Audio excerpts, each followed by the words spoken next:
ናሁ ወልድከ በአጠቃላይ በወቅቱ በነበረው ሁኔታ ውስጥ ችግር የነበረን ነገር ኮንፍሮንት ማድረግ የፈለጉት በህዝቡ አስተሳሰብ በኩል የነበረው ነገር ምንድነው? ይሄ አስተሳሰብ ደግሞ ከምን ጋር የተያያዘ ነው? ምንድነው ሚስ ያደረግነው? አንድ መጽሐፍ ኦሪጂናል መሆን አለበት በተቻለ መጠን። ያው አንድ ጻፊ የሆነ ፕሮብለም አይደንቲፋይ አድርጎ የሚጽፍ ከሆነ የሆነ ነገር ሶልቭ ለማድረግ የሚጽፍ ከሆነ ነገር ታክል ለማድረግ እስከ ጻፈ ድረስ ኦሪጂናሊቲ ግዴታ መሆን አለበት። ከዛ ግን እግዚአብሔር የሆነ ሰዓት ላይ እንፈልገውና ስናጣው ኮምፕሌን እናደርጋለን። እና ምንድነው የሚሉት እሳቸው እግዚአብሔርን ማግኘት ከፈለግን ፓስቱ ላይ መሆንም የለብንም ፊውቸሩ ላይ መሆን የለብንም። ማጂካል የሚመስል የሆኑ ቃላትን ስጠራ የሆነ ነገር ሀፕን ያደርጋል የሚል አይነት የጸሎት አንደርስታንዲንግ ልክ እንዳልሆነ የሚያነሱበት ነው። እንግዲህ የገብሪ ውጣ የሚደረግ አሁን ስፖንቴኒየስ ፕሬየር የሚሉት ነገር አለ እሳቸው። ድንገት የሆነ አይነት ችግር ሲፈጠር የሆነ አይነት ጭንቀት ሲፈጠር ስፖንቴኒየስሊ የምንጸልየው ጸሎት ከእግዚአብሔር ጋር የሚያገናኘን በር ማንኳኳት የሚሆነው በትክክል ከዚህ ይሄ ከድጋምና ከምናምን ሳይንስ ሲወጣ ነው። እግዚአብሔር ለጸሎቴ መልስ አልሰጠኝም ወይም ደግሞ እግዚአብሔር የለም አላገኘሁትም፣ በቃ እኔ እየፈለኩት ከኔ ጋር የለም የምንለው ምን አይነት ነገሮችን አድርገን ነው ልብሳቸውና ይሄን ደግሞ በደንብ ኢንጆይ ማድረግ ያስፈልጋል ስጦታ እንደሆነ መጠን ማለት ነውና ችግሩ ግን ምንድነው አሁን እኛ አይምሮአችን እርሶም ቀደም ሲሉ እንደነበረው በኮንሱመሪዝም የተቃኘ ነው። ማለትም አንድ ነገር ስንሰጥ የሆነ ነገር ወዲያው እንጠብቃለን። ቀደም እንዳሉት የሪሌሽናል በሆነ መንገድ አይምሮአችን አልተቃኘም፣ ትራንዛክሽን አለ። ከመጣው እግዚአብሔር መምጣት አለበት። ደግሞ ለመሰልቸት በጣም ቅርብ ነን። ህይወት ጉልበት ሲባል እንደዚህ ፕራክቲካሊ ሰው በህይወቱ እንደዚህ በፍሮንት ፌስ ቱ ፌስ ከሚያየው ህይወት ከሚያጋጥመው አደጋ ከሚረዳው ከራሱ ማንነት ጋር በተያያዘ ከጥልቀት የሚመጣ ነገር ነው የሚሆነው። እውነተኛው ነው የሆነውን አምላክ ከሱ ጋር በመኖር የሚገኘው ደስታ ሰላም ማግኘት ነው የሚለው ሪሊ አክቹዋላይዝ የሚያደርግ ገና ሁለተኛው ደቂቃ ላይ ነው ሰው የሚፈተነው ይላሉ። በቃ ሁለተኛ ደቂቃ ሰው ዝም ባለበት ሰዓት፣ በሚያስብበት ሰዓት፣ ሌሎች ነገሮችን ሁሉ ትቶ በሚያስብበት ሰዓት ሁለተኛው ደቂቃ ላይ ነው የሚፈተነው። ናሁ ወልድከ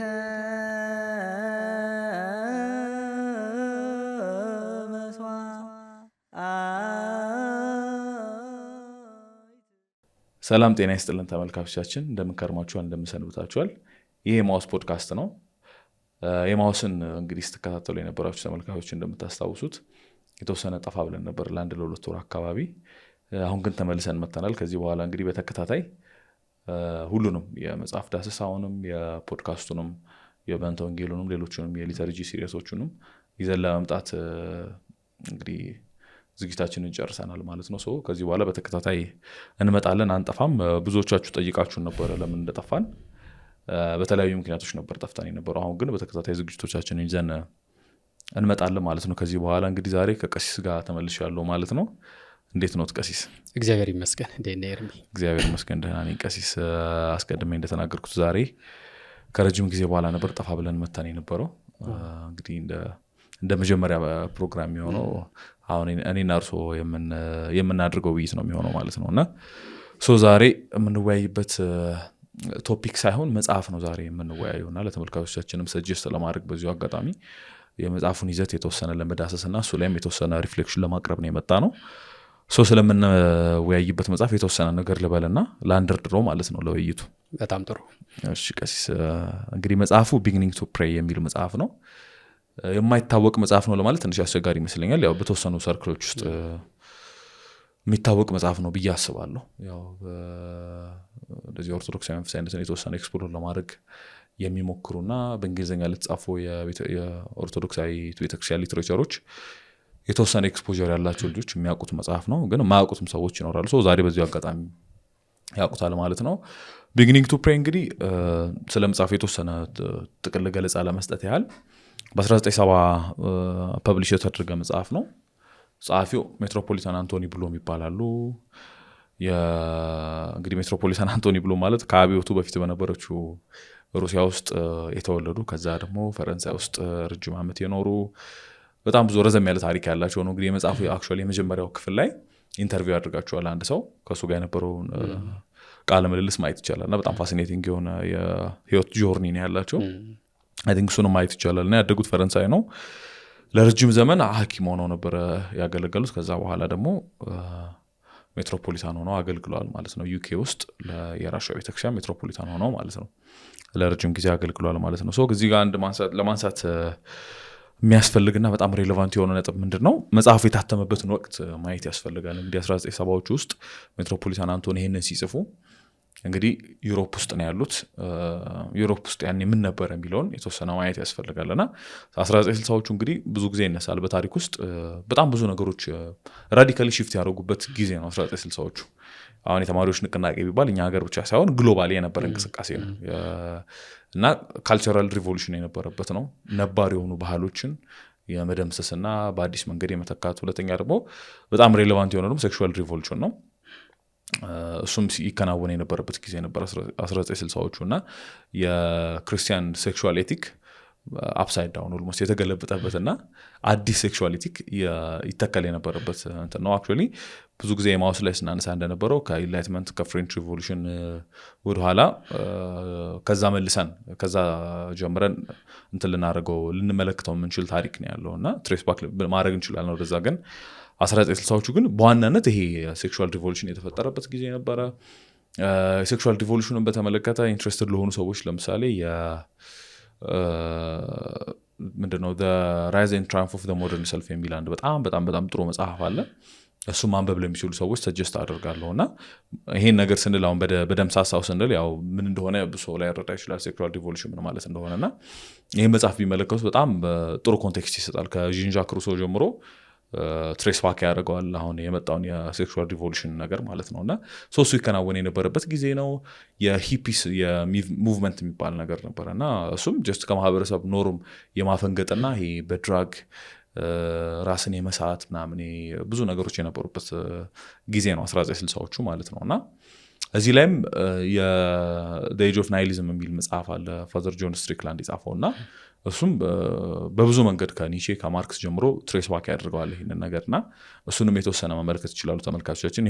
ይሄን ሁሉ ነጥብ እያነሳው ያለሁት ለምንድነው ጀስት መረጃ ለመስጠት ያህል ሳይሆን መጽሐፉ ከመጽሐፉ በፊት የነበረው ኮንቴክስት ዩሮፕ ውስጥ ከባድ የሆነ የሚኒንግ ክራይሲስ የተፈጠረበት ከባድ ናይሊዝም ውስጥ የተገባበት ጊዜ ነበር ይሄ መጽሐፍ ከመጽሐፉ በፊት ዋዜማው ላይ ማለት ነው እና እንግዲህ ሜትሮፖሊታን አንቶኒ ብሉም ሲጽፉ በዚህ ኮንቴክስት ውስጥ ነበር የጻፉት የሚለውን ለማንሳት ነው እና ብዙ ጊዜ ይዘነጋል እንጂ አሁን መጽሐፍ ሪቪው ሲደረግ በጣም አንደኛው ኢምፖርታንት የሆነው ነገር ብዬ የማስበው መጽሐፉ በተጻፈበት ጊዜ የነበረው ኮንቴክስት ከባቢው ምን ይመስል ነበረ።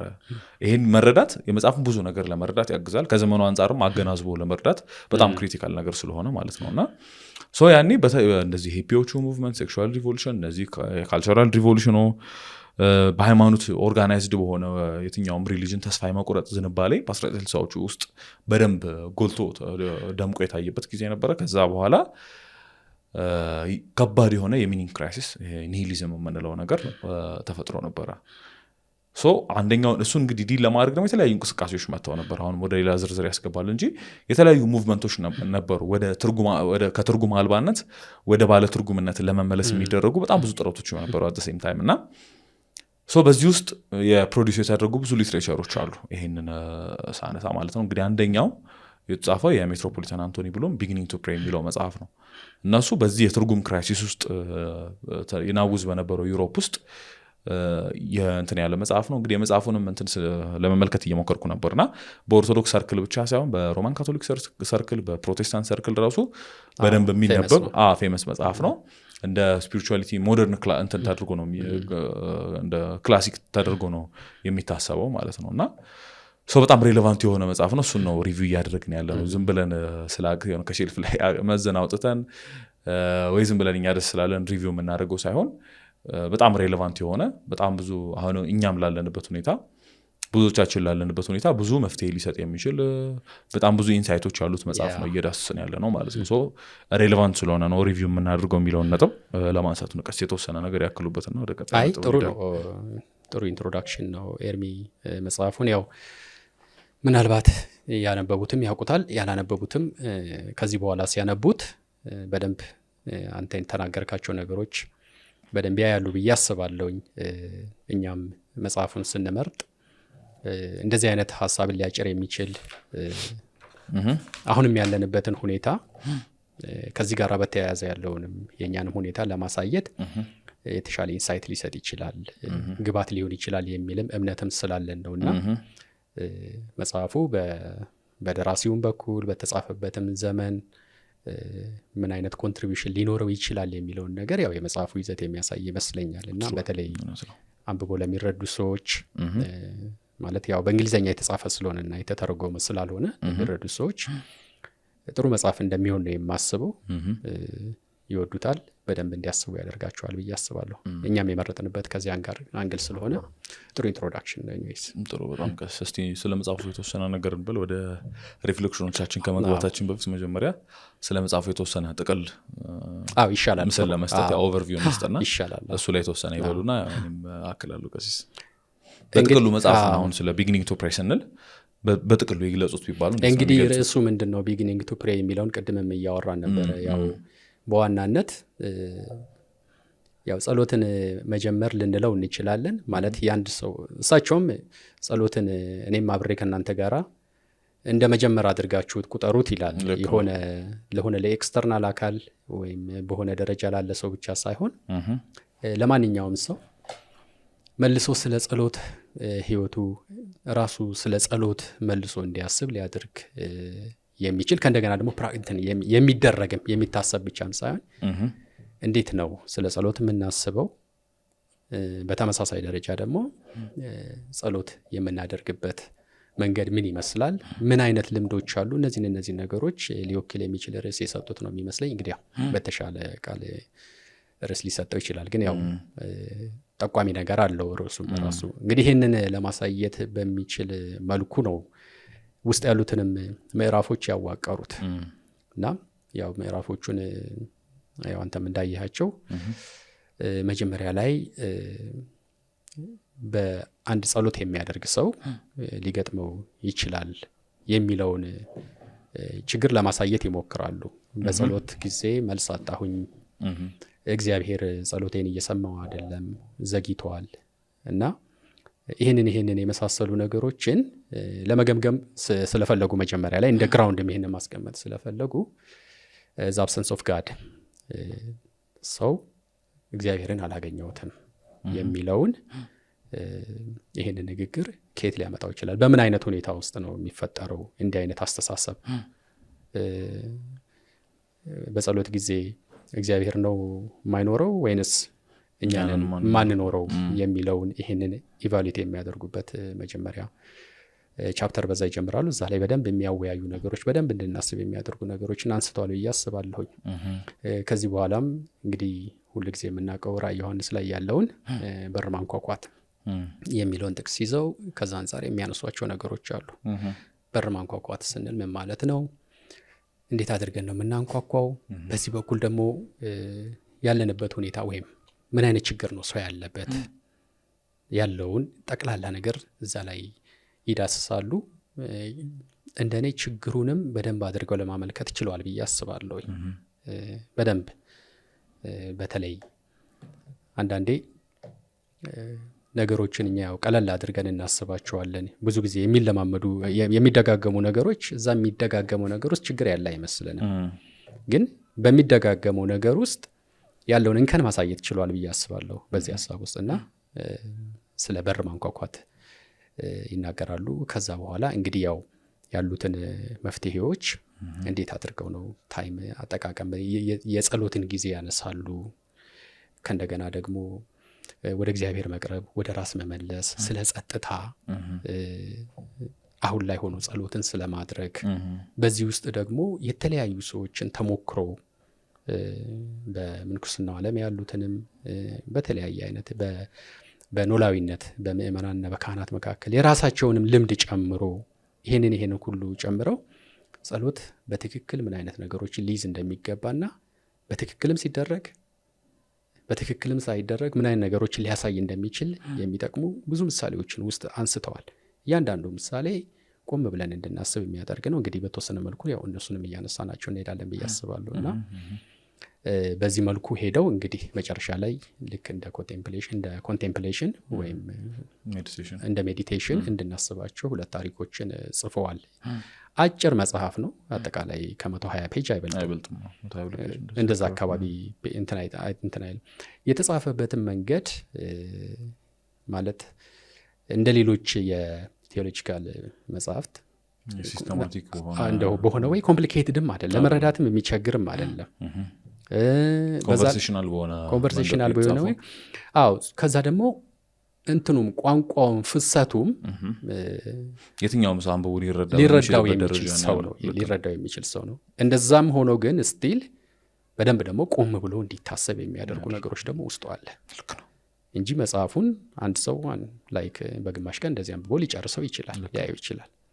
እና ይሄ አይነት መጽሐፍ በተለይ ለአሁን ይሄ በኤክስፐርት ሌቭል ላለው በቴዎሎጂካል በዚህ ሰርኩልስ ብቻ ላለው ሳይሆን ለዋይደር ፐብሊኩ ለአብዛኛው ሰው እንደዚህ ሊቀርብ በሚችል አይነት መልኩ የተጻፉ መሆናቸው በጣም ጠቃሚ አድርጎታል ብዬ አስባለሁ። ይሄ የኤክስፐርቶች ዲስከሽን ብቻ አይሆንም። ከዛ በኋላ የተነሳው ነገር ሞሮርሎስ ሁሉንም የሚያነሳ ነው እና የቋንቋ ፍሰቱ ከእንደገና የመጽሐፉ ቮሊዩም የተነሱ ነገሮች በታሪኮች ደግሞ የተሞላ መሆኑ ብዙ ገጠመኞች ያረሳሉ። ከራሳቸው ታሪክ የሚነሳሉ። ለምሳሌ ፈረንሳይ ውስጥ በነበሩ ጊዜ ጀርመን ፈረንሳይ ነው ኦኩፓይ ባደረገች ጊዜ የገጠሟቸው ነገሮች ያነሳሉ። ዶክተር እያሉ የሚያደርጓቸው ነገሮች ያነሳሉ። ከኤክስፔሪንሳቸው የተነሱ ስለሆነ ያው ብዙም እንትን አይደለም ይሄ ማለት ለየንባብ ኤክስፔሪንሱ ያን ያህል ዲፕ ላልሆነ ሰው ራሱ በጣም በቀላሉ ኢንጌጅ የሚያደርግ አይነት አቀራረብ ነው ያላቸው። ብዙም ኤክስኪውዝ መስጠት የሚችል አይመስለኝም። መጽሐፍ ማለት አንብቦ ላለመጨረስ ወይም ደግሞ ላለማንበብ ብዙ ኤክስኪውዝ የሚገኝ አይመስለኝም። ልክ ሌሎቹ መጽሐፍት እንደሚባሉ ሲሆን ኮምፕሊኬትድ ነው፣ በጃርገን የተሞላ ነው፣ የሆነ አይነት እንትን ይጠይቃል። ላይክ እንደ ፕሬሪኩዊዚት ነገር የተወሰኑ ነገሮች ከዚህ በፊት ማንበብ የነበሩ ነገሮች ነበሩ። ይሄን ቀጥታ ልረዳ አልችልም ሊባል ይችላል አብዛኛው ቴዎሎጂካል መጽሐፍ ማለት ነው። ግን ይሄኛው ግን ጥሩ የሚሆነው ነገር ምንድነው? የትኛውም ሌቭል ላይ ያለ ሰው ተነስቶ ቢያነበው ሊረዳው በሚችልበት መንገድ የቀረበ መሆኑ እንደ ጸሐፊያንም እኔ አንድ ጥቆማ ያለው ይመስለኛል። ይሄ መጽሐፍ ማለት በተለይ አሁን ባለንበት ሁኔታ ላይ ሪሊ ምን አይነት ጉዳይ ላይ ነው የምንጽፈው? የምንመርጣቸው ርዕሶች ብቻ ሳይሆን አንድ ነገር አድሬስ የምናደርግበት መንገድ ራሱ ቅድም እንዳልከው ኮንቴክስቱን ከግምት ውስጥ ባስገባ መልኩና በአጠቃላይ በወቅቱ በነበረው ሁኔታ ውስጥ ችግር የነበረን ነገር ኮንፍሮንት ነው ማድረግ የፈለጉት። በህዝቡ አስተሳሰብ በኩል የነበረው ነገር ምንድን ነው? ይሄ አስተሳሰብ ደግሞ ከምን ጋር የተያያዘ ነው? ምንድን ነው ሚስ ያደረግ ነው? ምንድን ነው እዚህ ጋር የጠፋው የሚለውን እሳቸው በነበሩበት ዘመን የነበረችውን ቤተክርስቲያን የእሳቸውን ቤተክርስቲያን የነበረችውን ቤተክርስቲያን የነበረባትን ችግርና በወቅቱ ምን መደረግ አለበት የሚለውን እንደ ኦሪጂናል ስራ ልበል ማለት የተመለከቱት ነገር ምንጫቸው ነው። ያንን ነገር ኮንፍሮንት ማድረግ ፈልገዋል። ይሄ በጣም ኢምፖርታንት ነው። ቢኮዝ አሁን እኛም እኮ ስለ ጸሎት ስለ ጾም የሚጻፉ ነገሮች ሳይኖሩ ቀርቶ አይደለም። ግን ይሄ አሁን ላይ መሬት ላይ ያለውን ነገር በደንብ ኮንፍሮንት አያደርግም። በቃ አንድ ከሆነ ሊትሬቸር ላይ የሚመጣና በግዕዝ ከነበረ ወይ ወደ አማርኛ ይመጣል፣ ወይም በእንግሊዝኛ ከነበረ ወደ አማርኛ ይመጣል፣ ወይ አበው ይጻፉት ይሆናል። እንደዛ ይሆንና ያው በጸሎት ሜር ኮሌክሽን ዝም ብሎ ይሆናል። ከዛ አሁን ግን ምንድነው የቸገረን? አሁን በጣም ኢንተረስቲንግ ፓርት እሱ ነው። አሁን ያለንበት ሁኔታ አሁን የቸገረን እየተቸገረ ያለንበት ነገር ምንድነው የሚለውን ቀረብ ብሎ አይመለከትም። ያንን ዲያግኖሲስ አይሰራም። አሁን የኛ አፕሮች በጻፊያን በኩል የሚኖራቸውን ኮንትሪቢዩሽን ይሄ ነው። በትክክል እንዳንድ ኖላዊ አይደንቲፋይ ማድረግ ያዩትን ነገር ነው ኮንፍሮንት ያደረጉት። መፍትሄ ይፈልጋል። ማሰብ አለብን። እዛ ያሰብነው ነገር ላይ መወያየት አለብን። ያ መጻፍ አለበት፣ ያ መቅረብ አለበት እና በጣም ሚኒንግፉልም የሚሆነው ከኮንቴክስት ተነስቶ የተጻፈ በወቅቱ ከነበረው አውድ ተነስቶ የተጻፈ ማንም ሰው ሲያነበው ይሄ ችግር አለ አንብቦ አይመለከተኝም የሚል ሰው አይኖርም። ወይም ደግሞ አልገባኝም ብሎ ገሸሽ የሚያደርግ ሰው የለም። ልክ ሲያነበው ፓርትሊ የሱን ችግር ውስጥ ያየዋል፣ በደንብ ያየዋል፣ ከእውነታው ጋር እሱም ይጋፈጣል። ከዚህ አንጻርም እንደ መጽሐፍ ምን አይነት ስራዎች ነው የምንሰራው? ምንድን ነው መደረግ ያለበት? ምን ላይ ነው ኢንቨስት ማድረግ ያለብን? ትኩረት መስጠት ያለብን እና ተደግሞስ መሰራት ያለበት ምን አይነት ስራ ነው የሚለውንም ጠቋሚ ነው ብዬ አስባለሁ። ያው ኦቨርኦል ስለመጽሐፉ ጥቅል ነገር ስናወራ ይሄንንም እንዳንዘነጋው እዚህ ላይ መጨረሻው ያነሱት ነጥብ ላይ የተወሰነ ለማከል ያህል ቀሲስ እንዳሉት ኦሪጂናሊቲው ያው እኛ ጋር ዩዥዋሊ ማይኖር ነገር መጽሐፍ ሲጻፍ ኦሪጂናሊቲ የሚባል ነገር የለም። ላይክ አንድ መጽሐፍ ኦሪጂናል መሆን አለበት በተቻለ መጠን።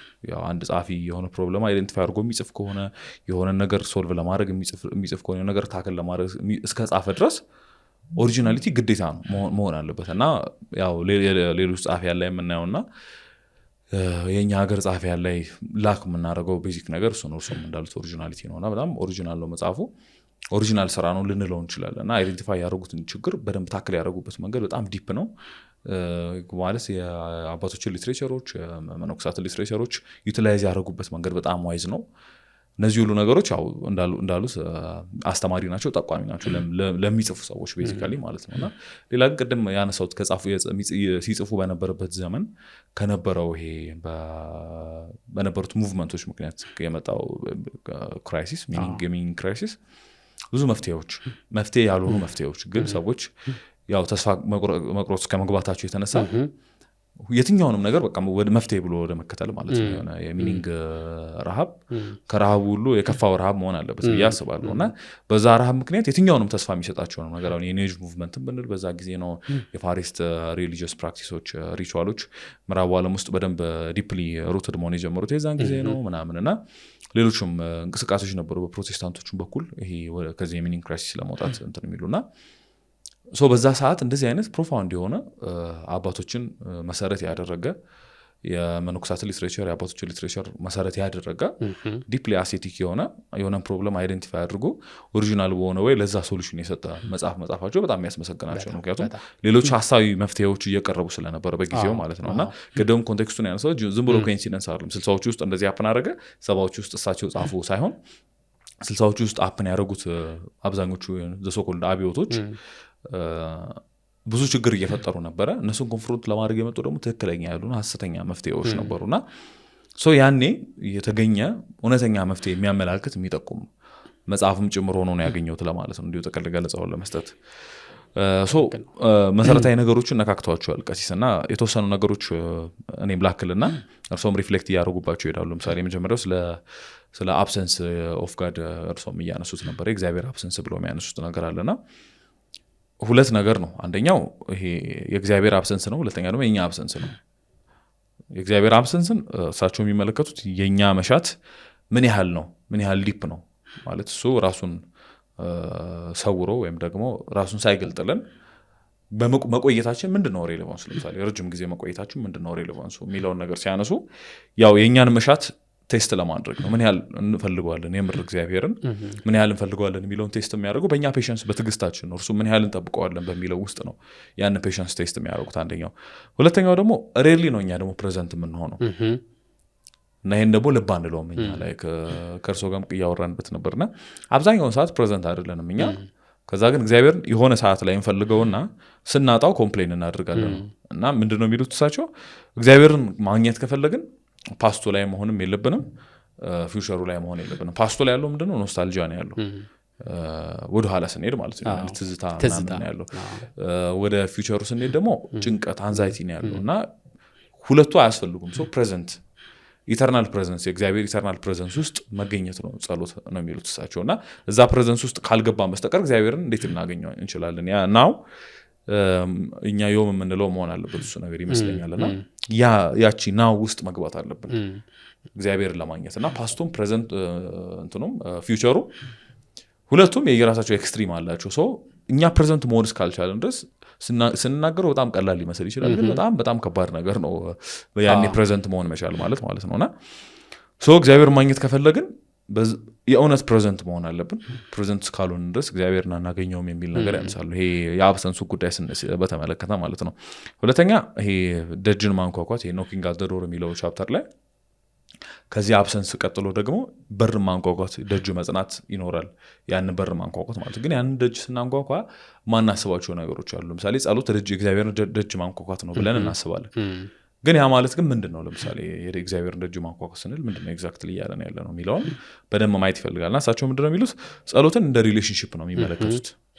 ዝምድና ነው ከእግዚአብሔር ጋር የሚደረግ ዝምድና ነው እንጂ አሁን እኛ ያለን አንደርስታንዲንግ ነው እያሰብኩ የነበረው። አሁን እኛ አንደርስታንዲንግ ለምሳሌ ጸሎት ድጋም ነው። ጸሎት ሳይሆን ሪሳይት የሚደረጉ ብዙ ቃላት ያሉበት የትኛውም ጸሎት አክቹዋሊ ዳዊትም እንድገም፣ ውዳሴ ማርያም እንድገም፣ ሌላም መዝገበ ጸሎት የሚባል ባለ 50 ምናምን ባለ 70 ምናምን ምን በለው ኢትስ ጀስት ሪሳይቴሽን ላይክ ከሂንዶቹ ይሄ ከሚጠሩት ማንትራ ምንም ኦልሞስት በእኛ አስተሳሰብ ውስጥ ማለት ነው የሚለየው ነገር የሌለ እስኪመስል ድረስ ነው። እና ድጋም ነው እንደ ድጋም ነው የምንመለከተው እንደ ሪሳይቴሽን ሜር ሪሳይቴሽን ማለት ነው እንጂ እንደ ሪሌሽንሽፕ አንመለከተው።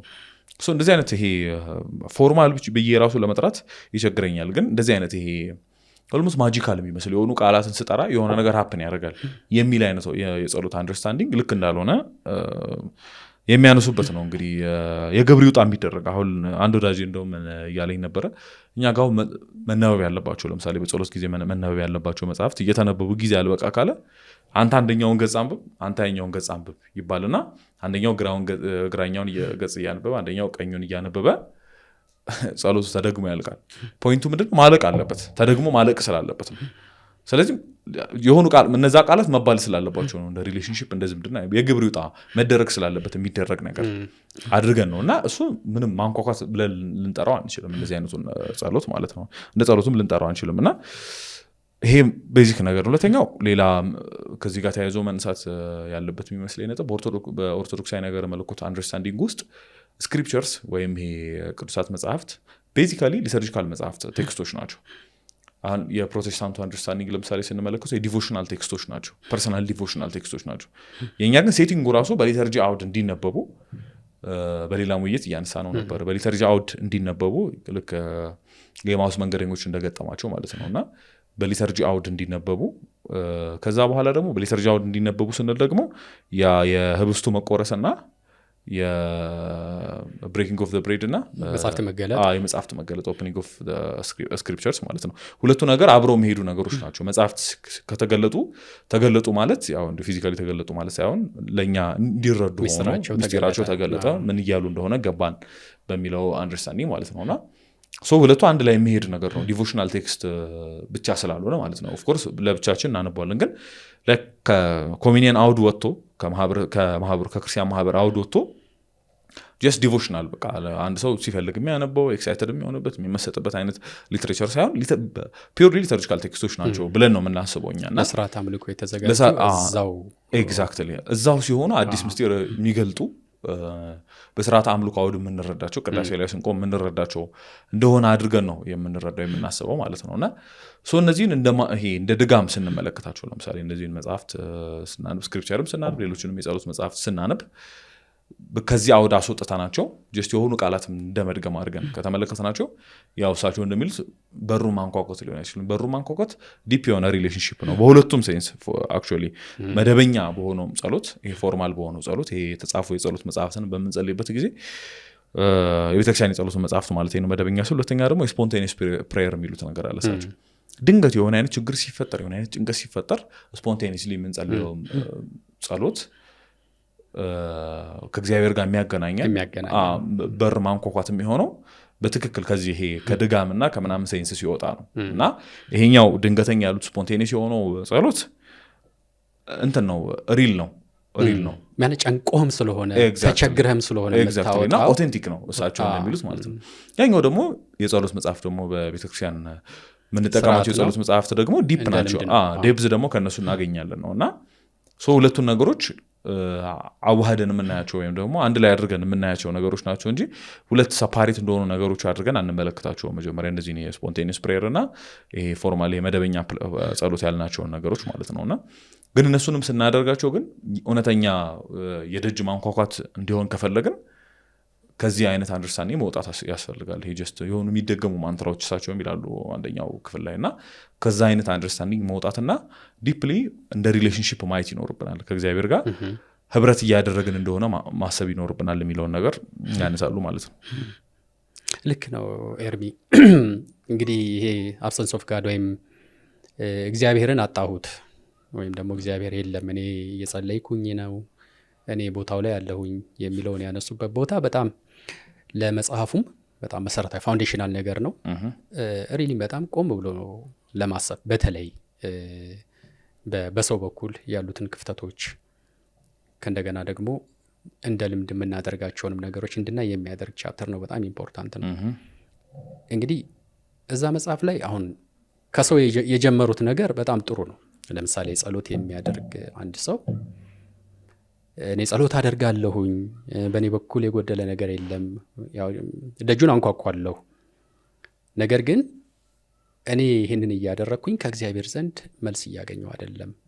ስለዚህ የእኔ ጸሎት መልስ ስለሌለው ጸሎቱ ትርጉም አጣብኝ እና የጸሎት አስፈላጊነት፣ የጸሎት አቅም ይህንን ነገር አጣሁት የሚል በሰው በኩል ያለን እንትን ስሜትና አስተሳሰብ የሞገቱበት ነገር በጣም ኢምፖርታንት ነው። ቢኮዝ ጸሎት የሚያደርገው ሰው ይህንን ስለሚል ማለት ነው። መልስ ፈልጎ ነው፣ መልሱ ግን ሲዘገይ፣ ስለዚህ ጸሎት የማደርገው ለምንድን ነው ታዲያ? ምንስ ጥቅም አለው? መቼ ነው መልስ የሚሰጠው? እነዚህ ዴይ ቱ ዴይ በሰው አስተሳሰብ ውስጥ አእምሮ ውስጥ የሚመላለሱ ነገሮች ናቸው። እነዚህን ያነሳሉ። እንግዲህ እኔ 3 ነገሮችን ለማንሳት ሞክረዋል ብዬ አስባለሁ። በተለይ በሰው በኩል ያሉትን እነዚህን ጋፖች ለማየት የሞከሩበት አንደኛ ላይ የሚሉት በትክክል እኛንን እግዚአብሔርን ያጣ ነው ወይንስ እግዚአብሔር ነው እኛን ያጣው የሚል ጥያቄ አላቸው። ምን ማለት ነው? እግዚአብሔር ለጸሎቴ መልስ አልሰጠኝም ወይም ደግሞ እግዚአብሔር የለም አላገኘሁትም፣ በቃ እኔ እየፈለግኩት ከኔ ጋር የለም የምንለው ምን አይነት ነገሮችን አድርገን ነው? በ24 ሰዓት ውስጥ ይላሉ አንድ ሰው 30 ደቂቃ መድቦ 30 ደቂቃ ቤተ ክርስቲያን ይሄዳል። እግዚአብሔርን የሚፈልገው በዛ 30 ደቂቃ ውስጥ ነው። ታይም ፊክስ አድርጓል። በዛ በታይም ፊክስ ባደረገው ታይም ውስጥ ማድረግ አለብኝ ብሎ የሚያስበውን ቅድም በቃል የሚጸልይ መጽሐፍ ዘርግቶ የሚጸልይ ያደረገውን ነገር እንዳደረገ ያስባል። ነገር ግን በዛ በ30 ደቂቃ ውስጥ ያ የጠየቀው ጥያቄ መልስ የለም። ስለዚህ በእኔ በኩል ጸሎት አልጎደለም፣ ነገር ግን ለጸሎቴ ግን መልስ አልመጣም። ስለዚህ እግዚአብሔርን አጥቻለሁ፣ እኔ ጋር የለም፣ እየሰማኝ አይደለም፣ ለእኔ ቅርብ አይደለም የሚለውን ነገር የሚያስበው እንዲህ እያደረገ ነው ይላሉ። አሁን ይሄ 23 ሰዓቱ ምን እያደረክ ነው የነበረው የሚለውን ጥያቄ እንዳለበት የዘነጋ ጥያቄ ነው ማለት ለሆነ ሰዓት በተወሰነ ቦታ በተወሰነ ጊዜ ውስጥ የሆኑ ጉዳዮችን ሄዶ መጠየቅ ሪሌሽናል አይደለም። ይሄ እግዚአብሔር ጋር ያለ ግንኙነት ሳይሆን አንድ የተወሰነ ሰዓት ላይ ትራንዛክሽናል ነው። ትራንዛክሽናል የሆነን ልክ ነው። እንደዛ ነው ቃሉ። ትራንዛክሽናል ነው። የሆነ ሰዓት ላይ እኔ ልክ እንደ ኮንትራት በለው በቃ ውላለን፣ እኔ ይህንን አደርጋለሁ፣ አንተ ይህን ታደርጋለህ። በውሉ መሰረት ልክ እንደሚባለው ግዴታን የመወጣትና ለዛ ግዴታ ደግሞ የይገባኛል አይነት ጥያቄ ማለት ነው። ይሄ ሪሌሽናል አይደለም። እግዚአብሔር ጋር ያለ ግንኙነት እንዲህ ሊሆን አይችልም። ግን እግዚአብሔር እየሰማኝ አይደለም፣ አጥቼዋለሁኝ፣ እኔ ግን ተገኝቻለሁ የሚባለው በእንዲህ አይነት ኮንቴክስት ነው አንደኛ የሚያነሱት ነገር። ሁለተኛ የሚያነሱት ነገር በዋናነት ትራንዛክሽናል የሚሆነውን ነገር ደግሞ የምንፈልገው ራሱን እግዚአብሔርን ሳይሆን እግዚአብሔር የሚሰጠንን ነገር ነው። ይህንን ከምን ጋር ያነጻጽሉታል? ጓደኝነት ላይ እንኳን እንዲህ አንልም ይላሉ። አንድ ጓደኛን በጓደኝነታችን ለተስማማ ነው ነገር ልታደርግልኝ ይገባል አንለውም። ጓደኛዬ ስለሆንክ አንተን እፈልግሃለሁ ነው የምንለው። ሰውየውን ነው የምንፈልገው እንጂ ያው ጤናማ ሰዎች ከሆነ እንዳው ግን ነው በተለመደው እንኳን ከጓደኝነት እንኳን ልናሳንሰው አንችልም ነው። እግዚአብሔር ማለት ይቀየምሃላ። ለምሳሌ ይሄን ነገር ፈልጋለሁ፣ ጓደኛ አይደለሁም ወይ? እንደዚህ ይሆንኩኝ እንዲህ ዝም ትላለህ፣ ጓደኛው አይደለሁም ወይ እያል ጓደኝነትህን የምትጠቅስለት የሆነ ነገር በፈለክ ነገር ከሱ በምፈልገው ነገር ብቻ እንደሆነ ካወቀ ወዳጅነቱ ሊጸና አይችልም። በቃ ይሄን ስለመጣ አንተም ትጠነቀቃለህ አይደለ? ልናረገው አንችልም። ይሄንን ቢያንስ ይሄ ኪሪዮሲቲ ይኖረናል እኮ እኛ ቢያንስ በጓደኝነት። ግን እኛ እግዚአብሔር ጋር ያለንን እግዚአብሔርን አጣ ነው የምንለው። ጠይቄዋለሁ ይሄን ነገር ከሱ ያን ነገር ሊሰጠኝ አልቻለም ከሆነ ራሱን መፈለግ ራሱን እግዚአብሔርን እፈልገዋለሁ። ካልሆነ እኛንን እግዚአብሔርን ያጣ ነው ወይስ እግዚአብሔር ነው እኛን ያጣን ይላሉ። ሶስተኛ የሚያነሱትም ከዚሁ ጋር የተያያዘ ይሆንና ሪል ከሆነ ማንነታችን ጋር መጣላት ነው ይላሉ። በተለይ የዛ የሉቃስ ወንጌል ላይ ያለውን የፈሪሳዊውንና የቀራጩን ጸሎት ምሳሌ አድርገው ይሄንን ለማሳየት ይሞክራሉና በወቅቱ የነበረው ቀራጭ እንግዲህ ቀራጭ ሲባል ያው ታክስ ኮሌክተር አይደሉ በወቅቱ እና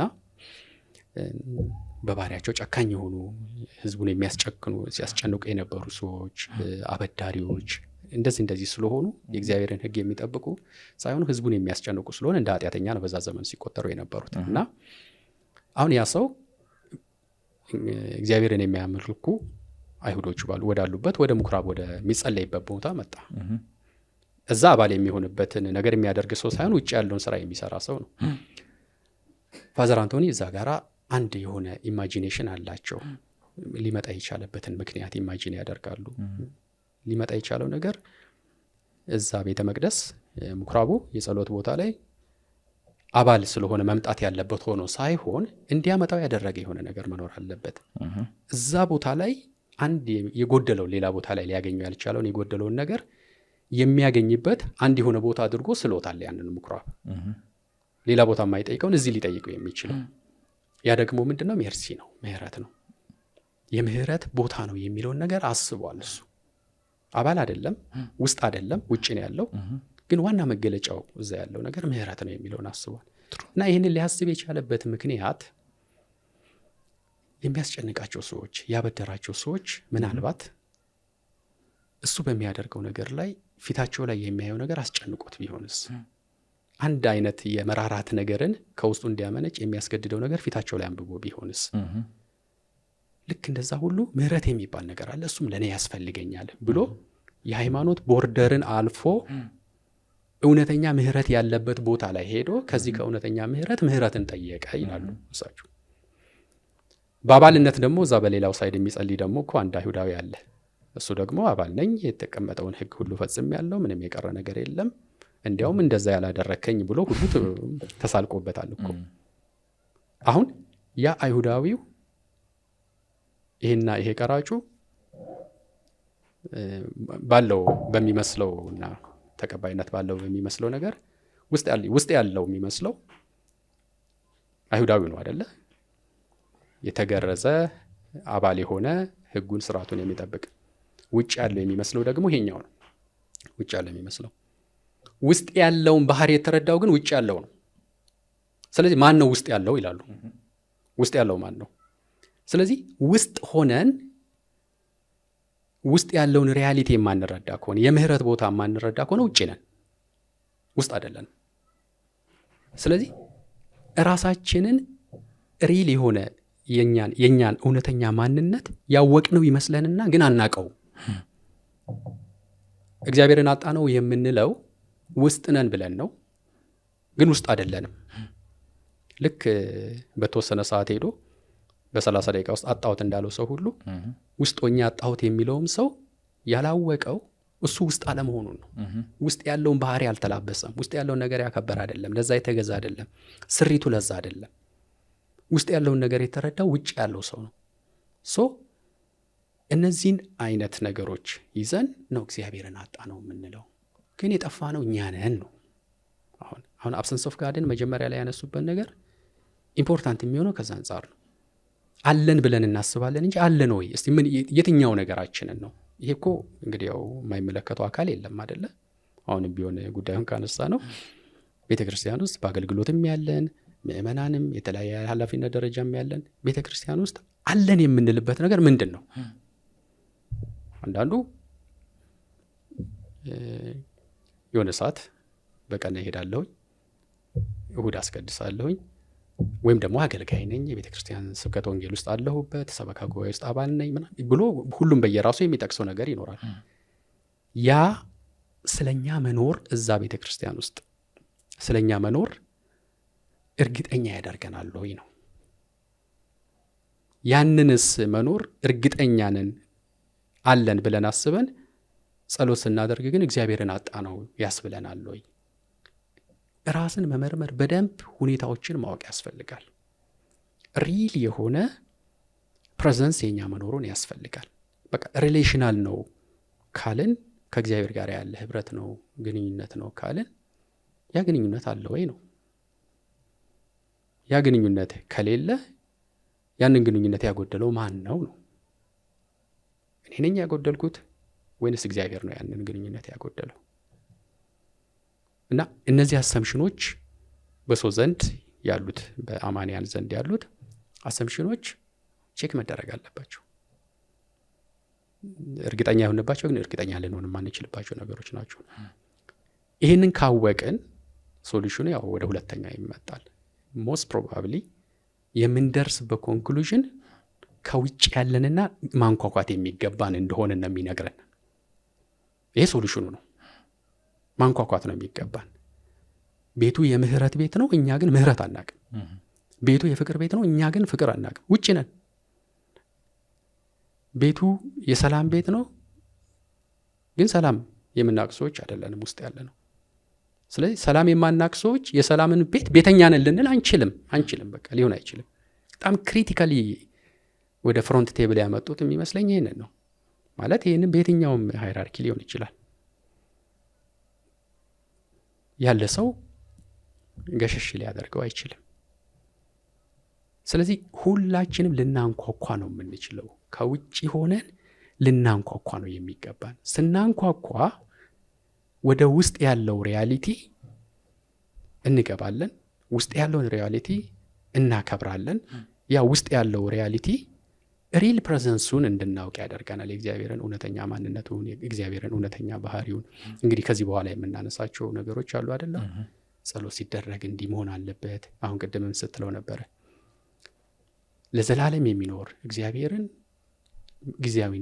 በጊዜያዊነት የምንኖር ሰዎች ከሱ ጋር እውነተኛ ግንኙነት ማድረግ የምንችልበትን አቅምና ሁኔታ የምናገኘው ይሄ መጀመሪያ ያለው ነገር ሲስተካከል ነው። ወደ ኋላ ያለውን ነገር አሁን እኮ ብዙ ጊዜያችንን የምናባክነው ወደፊት ያለው ዳይሌማ ላይ ብዙ ጊዜ የምንጨነቀው ዛሬ ለኛ ትርጉም የሚያጣው አሁን ያለው ይሄኛው ቅድም ያነሳነው ነገር እሱ ላይ ያለው ችግር ነው። ቢኮዝ ውስጥ ያለን መስለን ውስጥ አይደለንም፣ ከውጭ ነው ያለነው። በራሳችን መስፈርት በራሳችን መለኪያ እንጂ ነገሮችን የቤተ ክርስቲያን የውስጥ ሪያሊቲ በሚያዘው መልኩና ማድረግ አለባችሁ ብሎ በሚነግረን መልኩ አይደለም የምንኖረው። መለኪያችን የራሳችን ስለሚሆን ማለት ነው። እና እኔ እሱ በደንብ ይነበብ በጣም ጊዜ ሰጥቶ ማንበብ ያስፈልጋል። እና ይሄ የኛ ሴናሪዮ በደንብ መታየት አለበት። አክቹዋሊ ወቀሳም አይደለም። አሁን ብዙ ጊዜ ኤርሚ አንዳንድ ነገሮችም ከጆሮአችን እንዳይቀሩ የሚያደርገው በቃ ሁል ጊዜ ይሄ ነገር ጥፋት ነው ማስተካከል አለብን፣ ወቀሳ ጥፋቱ የኛ ነው፣ እንደዚህ ችግር አለብን እንዲህ የሚሉት ነገሮች ሪሊ ችግሩ ምን ያክል ሲግኒፊካንት እንደሆነ እንዳናስብና በቃ ሰምተን ብቻ እንድንተው የሚያደርጉ መሆን የለባቸውም። ይሄ ተግሳጽ አለ አይደል? ለምሳሌ ተግሳጽ ሲባል ተግሳጹ ሪል ተግሳጽ ነው ለውጥ የሚፈልግ በደንብ ተግባራዊ ምላሽ የሚፈልግ ማለት ችግሩ ኦልሞስት እኮ ምን ሌቭል ላይ ነው ያለው ማለት ጀስት አሁን እኮ እያወራን ያለነውን ነገር ካይንስ ላይክ ኦንቶሎጂካል ሌቭል ነው አይደል እያወራን ያለነው። ማለት የሚፈለገው ለውጥ በጣም መሰረታዊ ነው። አሲፍ ይህን ነገር እኮ የምታደርጉ ከሆነ እንዲህ ብለን የሆነ ኤክስተርናሊ የምናወራውና ትንሽ ሞዲፊኬሽን እና አሜንድመንት የሚፈልግ ነገር አድርገን የምናወራው ከሆነ ተግሳጹን የተቀበለውም ሰው ምን አይነት አክሽኖችን ለመውሰድ ተግሳጹን እንደተቀበለ ግልጽ ካልሆነለት ተግሳጹም ትርጉም አይኖረውም።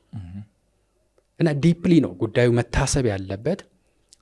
በደንብ ማሰብ ይፈልጋል። ራስን በደንብ አድርጎ መመርመር ይፈልጋል። እና እሱኛው ቻፕተር በጣም በደንብ ቢታይ ይላለሁኝ። በደንብ ብዙ ነው አክቹዋሊ ልናነሳ የምንችለው ነገር። አክቹዋሊ መጽሐፉም ውስጥ ለምሳሌ ስለ ሳይለንስ የሚያነሱበት ክፍል አለ። እሱም በጣም ዲፕ ነው። ስለ ቦርደም ስለ ምንድን ነው ስለ ድባቴ ዲፕሬሽን ነው መሰለኝ። ብቻ ግን ይሄ መሰልቸት እና የሆነ አይነት እንትን ማጣት ማለት ነው። ይሄ የተግባር እጦት ማለት ቁጭ ብለን ይሄ ዲፕሊ ቦርድ የመሆን ነገር እንደዚህ አይነት ነገር ማለት ነው። ይሄ የመሰልቸት ነገር ቤዚካሊ ማለት ነው። እና የመደበት የመሰልቸት ነገር ያነሳሉ። እሱን ራሱ በደንብ ከፋፍለው ነው የሚያነሱ። ስለ ኦቴንቲሲቲ ብዙ የሚያነሱት ነገር አለ ምናምን። እና ሁሉንም ነገር አንስተን አንጨርሰውም። ያው መጽሐፍ አጭርም ቢሆን ያው እንዲያነቡ ሰጀስት እናድርግና ግን ወደኛ ሪፍሌክሽን እንሂድና አንደኛ አሁን ያነሱት ነገር ነው። እርሶ እንግዲህ ቀሲስ በተወሰነ ደረጃ አንስተውታል። እሳቸው የሚሉት ነገር ምንድነው እንግዲህ የእግዚአብሔር አብሰንስ እምነታችንን ለማጽናት እንዲሁም ለማንጻት ለፒዩሪፊኬሽንም እንደገና ደግሞ ለማጽናትም እምነታችንን ከእርሱ የተሰጠ ጊፍት ነው የሚሉት እሳቸው እና ይሄን ደግሞ በደንብ ኢንጆይ ማድረግም ያስፈልጋል ስጦታ እንደመሆኑ መጠን ማለት ነው። እና ችግሩ ግን ምንድነው አሁን እኛ አእምሯችን እርሶም ቀደም ሲሉ እንደነበረው በኮንሱመሪዝም የተቃኘ ነው። ማለትም አንድ ነገር ስንሰጥ የሆነ ነገር ወዲያው እንጠብቃለን። ቅድም እንዳሉት ሪሌሽናል በሆነ መንገድ አእምሯችን አልተቃኘም። ትራንዛክሽን አለን። ከመጣው እግዚአብሔር መምጣት አለበት። ደግሞ ለመሰልቸት በጣም ቅርብ ነን። ይሄ ያ ሎንጊንግ አለ አይደል? ይሄ እንትን ማለት ይሄ የመጽናት እግዚአብሔርን የመጠበቅ እና በትዕግስት እርሱን የመማጸን እንትን ዴቨሎፕ አላደረግንም ኦብቪየስሊ። እና በተለይ ደግሞ ዘመኑ ያመጣውም ደግሞ ይሄ በጣም አንድ ነገር ባጭሩ የመሰልቸት እንደገና ደግሞ ትራንዛክሽናል የሆነ ማይንድሴት ማለት ነው። ይሄ ቅድም እንዳልኩት ሪሌሽናል ሳይሆን ትራንዛክሽናል በሆነ መንገድ ነው የምናስበው። የሆነ ነገር ከሰጠው የሆነ ነገር ኢሚዲየትሊ ሊሰጠኝ ይገባል የሚል አይነት አንደርስታንዲንግ ነው ያለን እና ከዚህ አእምሮ ስሪት መውጣት አለብን የሚለው ኦብቪየስ ነው። ግን እንዴት መውጣት እንችላለን የሚለው ላይ በጣም አይ ቲንክ ሪፍሌክት ማድረግ ያለብን ይመስለኛል። ከዚህ አይነት የትራንዛክሽናል አእምሮ እንትን ማለት ነው። ግን አንደኛው ይሄ አብሰንስ የዚህ አብሰንስ የሚጠቅመን ነገር ምንድን ነው? እውነተኛ ክርስቲያኖች የሚባሉት በዚህ አብሰንስ ውስጥ መጽናት የቻሉ ሰዎች መቆየት የቻሉ ሰዎች ናቸው። ወዲያው ሄዱስ ማለት ይሄ ወይ ባይኖር ነው ወይም ደግሞ በቃ ሊመልስልኝ አይችልም ብለው ይህንን አብሰንስ ኢንጆይ ሳያደርጉት ሳይጠብቁ ሳይታገሉ እንትን ያሉ የሄዱ ሰዎች ያው ክርስቲያኖች ሊባሉ አይችሉም። እነሱ የሆነ ነገር ፈልገው ወዲያው ደግሞ ሳይሳካላቸው ሲቀር የሄዱ ሰዎች ናቸው። እና ሁለተኛ ደግሞ እርሶ እንዳሉት እግዚአብሔርን ሳይሆን የሚፈልጉት ከእግዚአብሔር የሚሰጠውን ጥቅም ጤና ሊሆን ይችላል፣ ሀብት ሊሆን ይችላል፣ ያው ዋቴቨር ማለት ነው። እንደዚህ አይነት ነገሮች እና ወደ እግዚአብሔር የሚመጡት እነዛ ነገሮች ሲጎድሉ ነው። እግዚአብሔርን ካልፈለግ ነው ከእርሱ የሚገኙትን ነገሮች ፈልገን ከሆነ በጣም ቺፕ ነው ማለት ዲማንድ ልናረግ ማለት ከኛ ኤክስፔክት ከሚደረገው ዲማንድ አንጻር በጣም ቺፕ የሆነ ዲማንድ ነው እንዳሉት። በወዳጅነት ኮንቴክስት ራሱ እንኳን ከእግዚአብሔር ጋር ባለን ሪሌሽን ይቅርና በወዳጅነት ኮንቴክስት ራሱ አንድ ሰው የትኛውም ወዳጅ ጓደኛው የሆነ ነገር ፈልጎ ብቻ ወደ እርሱ እንደሚመጣ እያወቀ ወዳጅነት እንዴት ሊባል ይችላል? በዛ መንገድ ልንጠራው አንችልም ኦብቪየስሊ። እና በዚህ አብሰንስ ውስጥ አንደኛ ከአይዶላትሪ ነው የምንላቀቀው። አይዶላትሪ ማለት ከእግዚአብሔር ውጭ የሆኑ ነገሮች መፈለግ ማለት ነው። ሀብት ሊሆን ይችላል፣ ጤንነት ሊሆን ይችላል፣ ዝና ሊሆን ይችላል። በእኛና በእግዚአብሔር መሀል የሚገቡ ነገሮች ሁሉ አይዶላትሪ በቃ እንደ ጣዖት አምልኮ ወይም ደግሞ እንደ ባዕድ አምልኮ ልናየው እንችላለን። በቃ ከእግዚአብሔር ውጭ ማምለክ ስንል በእግዚአብሔርና በእኛ መሀል የሚገባ ነገር ሁሉ እንደ ጣዖት ነው እንዳሉት። ዝናም ሀብትም ኢንክሉዲንግ ጤና ራሱ ሄልዚ በመሆናችን ምክንያት ወደ እግዚአብሔር ለመቅረብ ኦብስታክል የሚሆንብን ከሆነ አለ እኮ። አሁን ባለፈው ዲስከስ አድርገን ነበረ ስለ ሄልዝ ከዶክተር አቤል ጋር ያደረግነው አንድ ዲስከሽን ነበር። ሰዎች ወደ ኋላ ሄደው ሊያዩት ይችላሉ። እና አንዳንዴ ኦብስታክል ይሆናል። ቅዱስ ባስልዮስም የሚለው ነገር ምንድነው ማለት ጤናን በጣም አታዳንቀው ማለት በራሱ ኦብጀክቲቭሊ ጤና ጥሩም ነው መጥፎም ነው ሊባል አይችልም። ወደ እግዚአብሔር እንድትቀርብ አድርጓል ወይስ አላደረገም ነው። ጤነኛ መሆናችን ወደ እግዚአብሔር ከመቅረብ ከከለከለን ኦብስታክል ነው ማለት ነው ቤዚካሊ። በራሱ እንትን ልንለው አንችልም እሱን ራሱ ማለት ነው። እና ከአይዶላትሪ ለመላቀቅ ያንን አብሰንስ እንትን ማለት ይኖርብናል፣ ኢንጆይ ማድረግ ይኖርብናል። እንደ ጊፍት ነው አንደኛው ያነሱ ነገር። ሌላ ነገር ሳይሆን እርሱም ብቻ እንደምንፈልግ የምናሳይበት ልዩ እድል ነው ያ አብሰንስ ማለት ነው። ፕሮፐርሊ መጠቀም ያስፈልጋል። በደንብ እግዚአብሔርን መማፀን ያስፈልጋል በዛ አብሰንስ ውስጥ ማለት ነው። እና ጸናታችን እምነታችን በደንብ የሚታይበት የምንገራበት ስቴጅ ነው የሚሆነው ነው። እሳቸውን በደንብ ኢንፋሲስ ሰጥተው የሚያነሱት ክፍል እሱ ነው። አዎ እንግዲህ በተለይ አሁን እኛ ብዙ የመነኮሳት ታሪክ የቅዱሳን ታሪክ ያለን አይደለን ማለት የእነሱ ተጋድሎም የሚነግረን ነገር ምናልባት ዋናው ነገር ይሄንን እኮ ነው። በጉዞአቸው ውስጥ ከእግዚአብሔር ጋር ለመኖር ያደረጉት ነገር በሌሎች ሳይወድቁ ልክ እንደኛ ሁሉ ፈተናው ይኖራል። አንድ ሰው መነኩሴ ስለሆነ እንዳውም ይጠነክራል እንጂ እንትን አይልም። ይህንን ፈተናውን እንዳውም አንድ እሳቸው እኮ ያነሱበት ነገር አለ ከዚህ ከቦርደም ጋር። አሁን ሰው አሁን የምንለውን ነገር ማድረግ በጸጥታ ሆኖ ከራሱ ጋር ምንድነው እያሰብኩ ያለሁት፣ ምንድነው እያደረግኩ ያለሁት የሚለውን ነገር ለማሰብ ምን ያክል ከባድ እንደሆነ የገለጡበት ነገር አለ። ቁጭ ብሎ ሌላ አይነት ኤክስተርናል የሆነ ኢንፎርሜሽኖችን ሰምቶ ለነዛ ሪያክት ማድረግ ሰው ይቀለዋል። ግን ሪያክት የሚያደርግበት ከውጭ የሚሰማው ነገር ሳይኖር ከራሱ ጋር የሚያወራበት በዛ አይነት ዝምታ ውስጥ ሆኖ ደግሞ ከእግዚአብሔር ጋር የሚገኝበት ነገር ሰው የማይችለው ፈተና ነው። እና አንድ መነኩሴን ታሪክም ያነሳሉ እኮ ማለት ባት ይገባና መነኩሴው በጣም ትልቅ ፈተናና ችግር የሆነበት ብቸኝነቱ ነው። ያ የፈጠረው ቦርደም ማለት ነው። እና ከባታችን ወጥተን ከቦርደሙ ይልቅ ሰይጣኑ ከወጣን በኋላ የሚያገኘን ሰይጣን ይቀለናል። ከቦርደሙ በላይ ያኛው ሰይጣን ውጭ ስናገኘው እና ብቻ መሆን ኢንሳይለንስ ለብቻ የብቻ ጊዜ እንበለው የብቻ ጊዜ ኖሮ ራስን ለማሰብ በጣም በጣም ትልቅ ሰማዕትነት እኮ ነው። በተለይ በዚህ ዘመን ማለት አሁን ይሄ ሶሻል ሚዲያ እንግዲህ ማንሳታችን አይቀርም ማለት ሶሻል ሚዲያ ላይ ኖረን የሆነ ምንድነው የሆነ ያለው ነገር የሚለውን ነገር ሳንከታተል 1 ሰዓት መቆየት እንጂ 1 ሰዓት ረጅም 5 ደቂቃ አንችልም። የሆነ ነገር ያጣን እኮ ነው የሚመስለን ወይም ደግሞ ከዓለም የተለየን የሆነ ድንገት ሳንሰማ የሆነ ነገር እኛን ሊያጠፋ የተዘጋጀ ነገር በራችን ጋር እንደኖረ እና እሱን ለመከታተልና የደረጃ እንደደረሰ ይህንን አይነት አርጀንሲ ሁሉ የሚፈጥርብን ሬስትለስነስ ነው አይደል ያለ ውስጥ ምንም ስቴቢሊቲ እኮ የለም። ይሄ የሚባለው የዝምታው ነገር ቦርደም ብቻ አይደለም። ከቦርደምነት ከመሰልቸትም አልፎ የሆነ የመቅበጥበጥና የሆነ ጤናን የማጣት የሚመስል አይነት መርጋት ያለመቻል አይነት ሁነት ውስጥ ራሱ ገብተናል። ምንድነው እየሆነ ያለ ነው? እኔ በትክክል አሁን ያለሁበት ሁኔታ ማን ነው? ምን አይነት ሁኔታ ላይ ነው ያለሁት? የት ነው ያለሁት? ምንድነው እያደረኩ ያለሁት የሚለውን ለማሰብ ሰው ተቸግሯል። በተለይ በዚህ ዘመን ጀነራሊ የሰውም ችግር ነው። በተለይ ደግሞ በእኛ ዘመን የመጣው ነገር ጉዳዩን በጣም በብዙ ጥፍ አባስቶታል። በዚህ ሁሉ ሁኔታ ውስጥ ነው እንግዲህ አሁን እግዚአብሔርን የምንፈልገው። እያወራን ያለነው ነገር ምን ያክል ከባድ እንደሆነ እንድንመለከተው ማለት ነው። እና ይሄ መስተካከል አለበት። የኛ ወደ ትክክለኛ እንትናችን መምጣት አለብን ስንል የምናወራው ነገር ቀላል አለመሆኑን በደንብ አድርጎ መገንዘብ ያስፈልጋል።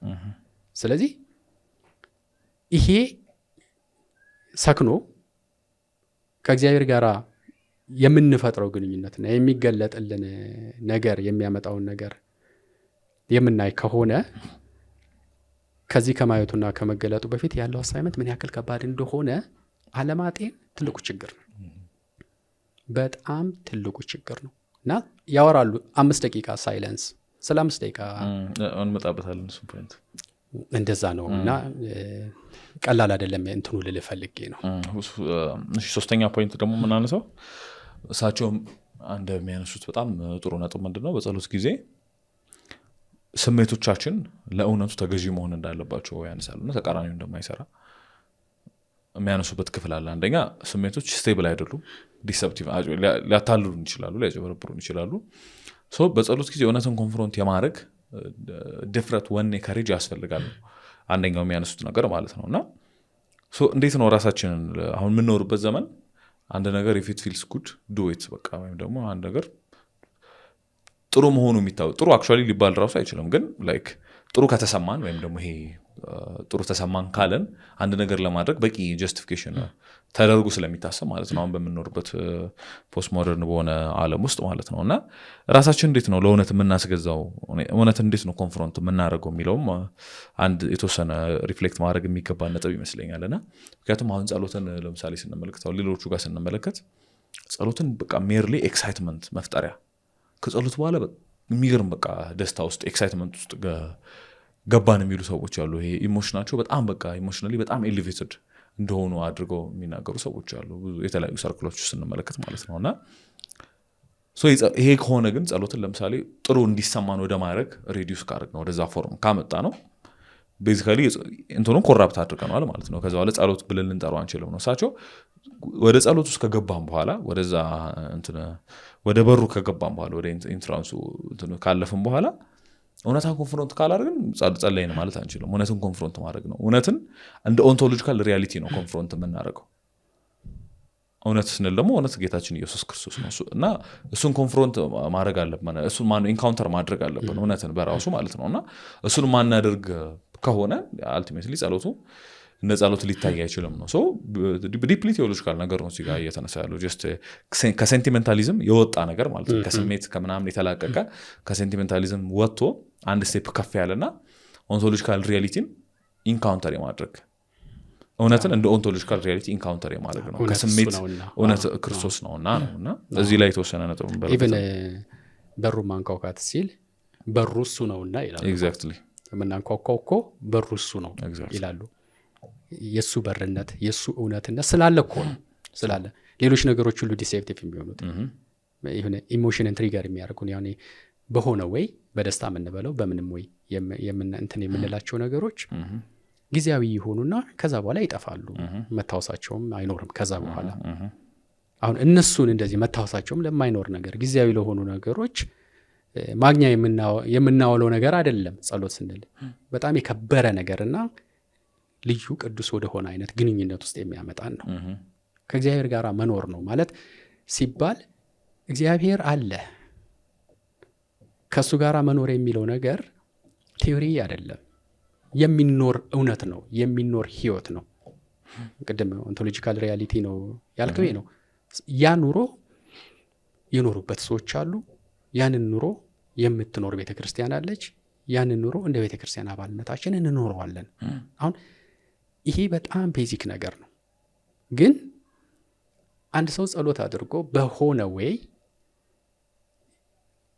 ታርጌት የሚያደርገውና መድረስ አለብኝ ብሎ የሚያስበው ነገር ከዚህ ካወራ ነው ከመሰረታዊ ነገር ጋር ያፈነገጠ ከሆነ ሪሊ አደረኩት የሚለውን ጸሎት እንደ ጸሎት ይቆጥረዋል ወይ የሚል ጥያቄ እኮ ነው የሚመጣው ያ ሊሆን አይችልም እሱም ብቻ እኮ አይደለም አንድ እንደውም ከዚሁ ጋር በተያያዘ እኮ የሚያነሱት ነገር አለ እውነተኛ ጸሎት ሰው ከራሱ እውነተኛ ማንነት ጋርም ነው ኮንፍሮንት እንዲያደርግ የሚያደርገው ከራሱ እውነተኛ ማንነት ጋር ያንድ መነኩሴን ታሪክ ያነሳው አይደል አራተኛው መቶ ክፍለ ዘመን ላይ የነበረ ፋዘር ማክሲም እንግዲህ ሳታቋርጡ ጸልዩ የሚለውን የቅዱስ ጳውሎስን መልእክት እሱን አንብቦ እሱን ፕራክቲስ ለማድረግ ወጣለ ወደ በረሃ ነው እና እዛ ሲሄድ በወቅቱ እንግዲህ ያው የምናውቀው ጂሰስ ፕሬየር አለ አይደለ ጌታ ኢየሱስ ክርስቶስ እኔ ኃጢአተኛውን ማረኝ የሚለው በወቅቱ በመነኮሳትም ጥንታዊ ጸሎት ነው ያው የነበረው ዋናው ጸሎትን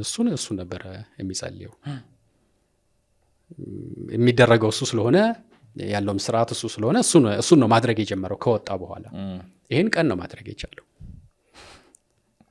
ልክ ማታ ሲመጣ እዛ በረሃ ውስጥ ጫካ ውስጥ የነበሩ አውሬዎች ትልቁ አውሬ ትንሹ አውሬን ሲበላው ማለት ተቀየረ ማታ ሲው ሌላ ታሪክ ስለዚህ ቀን ላይ ሲያደርግ የነበረውን ጸሎት አይደለም አሁን ሪል የሱ ድንጉጥነት የሱ ፈሪነት አርጀንሲው መጣ የዛን ሰዓት ላይ ጌታዊ ማሬ ነው ያለው አድነኝ ከዚህ ከመጣው ነገር አድነኝ you see አሁን እዛ ጋር የተቀመጠው ጸሎት ሳይሆን እዚህ ጋር የሚያደርገው ጸሎት ለሱ በጣም ቅርብ ነው ራሳችንንም ከእንደዚህ አይነት አደጋ እንድንወጣ የምናቀርበው ነው የሚሆነው እውነተኛው ጸሎት ሲሆን ማለት ነው እና በነጋታውም ራሱ ጠዋት ሲሄድ እያሰበ ነበረ ማታ የነበሩት አውሬዎች የሚበላውን ፍራፍሬ ከዛፎች ለመልቀም ሲሄድ ከዛፉ ጀርባ ተደብቀው ቢሆን የሚል ስጋት ሁሉ ነበረው ያው ሪሊ ፈሪ መሆኑን ድንጉጥ መሆኑን የረጋ ሰው አለመሆኑን ይሄንን ነገር ተገንዝቦ የሚደረግ ጸሎትና ይሄ ቴስት ባልተደረገበት የሚደረግ ጸሎት ሁለቱ ራሱ ይለያያሉ ጸሎት እውነተኛውን እግዚአብሔርን ማግኘት ብቻ ሳይሆን እውነተኛ እኛኝነታችንንም ማግኘት ነው የምናገኝበትም ጭምር እግዚአብሔር ለማግኘት ራሱ እኛ ራሳችን እውነተኛነታችን ምን ያክል ማለት አድነኝ እንዴት አለ ማታ ላይ ሰልፍ አክቹዋላይዜሽን ከሌለ የሚያድነው ከሌለ ሊጠፋ እንደሆነ ያወቀ ስለዚህ አድነኝ በጣም ተገቢ ጸሎቱ ነው ለሱ ስለዚህ የጸሎት ጉልበት ሲባል እንደዚህ ፕራክቲካሊ ሰው በህይወቱ እንደዚህ ፍሮንት ፌስ ቱ ፌስ ከሚያየው ህይወት ከሚያጋጥመው አደጋ ከሚረዳው ከራሱ ማንነት ጋር በተያያዘ ከጥልቀት የሚመጣ ነገር ነው የሚሆነው። ከጥልቀት የሚመጣ ነው። እግዚአብሔር ሕይወት ነው። እግዚአብሔር መሐሪ ነው።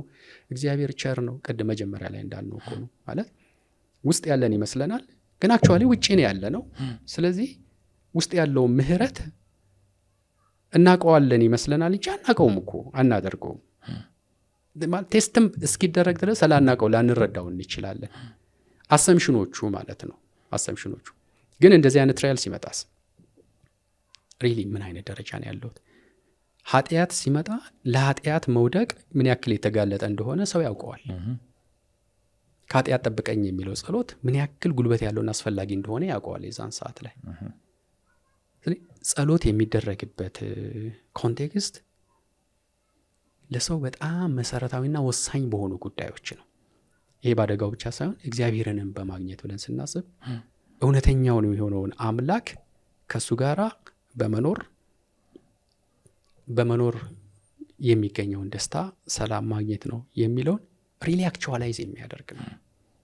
ይሄ ሪያሊቲ ስላለ ማለት ነው። ሪያሊቲው ስላለ ሪያሊቲው ጆይን እናደርገዋለን ያደረጉ ቅዱሳን ስላሉ ማለት ነው። ግን ወደዚህ የማይጠቁም ከሆነና ከዚህ ጋር በተያያዘ ውስጣችን የተዘጋጀበት ነገር ከሌለ የትኛውንም አይነት ጸሎት ብናደርግ እኮ የተለየ ትርጉም አይሰጠንም። መጽሐፍ ዘርግተን 2 ሰዓት ብንቆምም ዋቴቨር በየትም አይነት መንገድ ብናደርገው እንደዚህ አይነት መዳረሻዎች አሉ። ከአንድ ሆነ ቦታ ወደ ሌላ ቦታ የሚሄድበት ነው። አንድ የሆነ ልዩ ሪያሊቲን ፌስ ማድረግበት ነው የምንለውን ነገር ከዘነጋ ነው ጸሎቱ እንትን አይልም። ይሄ አሁን ያሉትን ራሳችንን በትክክል ሰልፍ አክቹዋላይዝ ስለማድረግ እና ማንነታችንን በትክክል ስለመረዳትም እሳቸው አንድ ያሉት ነገር አለ። ፌመስ ጥቅስ ነው አክቹዋሊ ገጽ 58 ላይ God can save the sinner you are but not the saint you pretend to be የሚሉት ማለት ነውና የምታስመስለውን ቅድስና ወይም ደግሞ ነኝ የምትለውን ቅዱስ ሰው ሳይሆን እውነተኛውን ኃጢአተኛ የሆን ከሆነ አንተ እግዚአብሔር የሚያድነህ እና ስንቆም ራሱ ኦቴንቲክ ካልሆነን እና ራሳችንን በማታለል ውስጥ ከቆመን እግዚአብሔር ሊያድነን አይችልም። ምክንያቱም ራሳችንን መጀመሪያ እንትን ማለት አለብን፣ ኦቴንቲክ መሆን አለብን ራሳችንና ኔክድ እንደሆነ ርቃኑ እንደሚቆም ሰው ነው በእግዚአብሔር ፊት መቆም ያለብን የሚለውንም ማከል እንችላለን እዚህ ጋር ማለት ነው። የመጨረሻ ነጥብ በጣም ባጭሩ ሪፍሌክት እንድናደርግበት ጊዜን ስለማቆም ያነሳሉ ሜትሮፖሊታን አንቶኒ ብሉም እና ቀደም ያለው ነገር ነው። ጊዜን ማቆም ሲሉ ወደ ኋላ ወደ ኖስታልጂያው ማለም ሄድ ወደ ፊትም ደግሞ ማለት ፓስቱ ኖስታልጂያ ነው፣ እንደገና ፊውቸሩ ደግሞ አንዛይቲ ነው እና ወደ ሁለቱም ሳንሄድ መሀል ላይ ፕሬዘንት ፉሊ ፕሬዘንት መሆን አለብንና እሱንም ጊዜን ማቆም ነው የሚሉት እሳቸው። ሊትራሊ ጊዜን ማቆም ነው እና እሱ አሁን የምንኖርበት ዘመን በጣም ዲጂታይዝድ ዘመን ነው እንዳሉት ማለት ዲጂታል ኮኔክቲቪቲው በቃ ጣሪያ የነካበት ነው። ከቁጥጥር ኦልሞስት ከቁጥጥር ውጭ የሆነ ዘመን ነውና ብሎም ሰጀስት የሚያደርጉት የ5 ደቂቃ ልምምድ ነው።